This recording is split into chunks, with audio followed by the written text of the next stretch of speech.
नमस्कार. रावित भावामध्ये आपल्या सर्वांचं स्वागत आहे.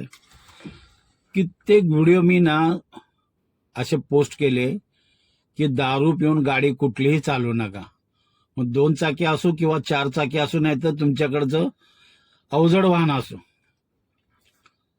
मुळात म्हणजे आता कसं आहे, हे साहेब आहेत अशा रोडवर चाललेत, स्वतःला भान नाही, डोक्यात हेल्मेट नाही.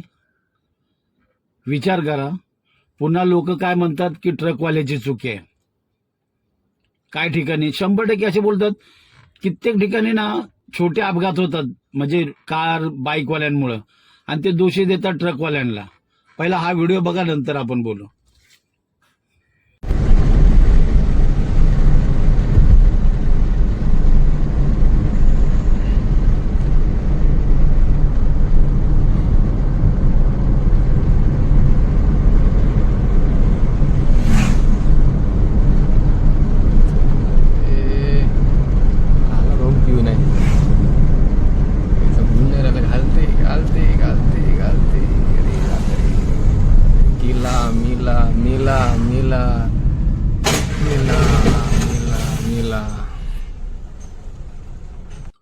कशाचं तरी भान आहे का? पहिलाच एक तर बाईकवाल्यानं पाठीमागं वळून पण बघितलं त्याकडे, पण साहेब धुंदीत होते. मला हेच समजत नाही की तुम्ही 100-50ची दारू पिता का नाही, 500ची प्या. पण अशा वेळेला काय करायचं, गाडी चालवायचं सहसा टाळायचं. 100-150 जाऊ दे ना, रिक्षाला याला कशाने पण जावा तुम्ही. दुसऱ्या दिवशी गाडी ती घ्यायला या. लाख मुलाचा जीव तरी वाचेल का नाही? लाख काय, म्हणजे त्या जीवाचं काय मोलच नाही, अनमोल आहे.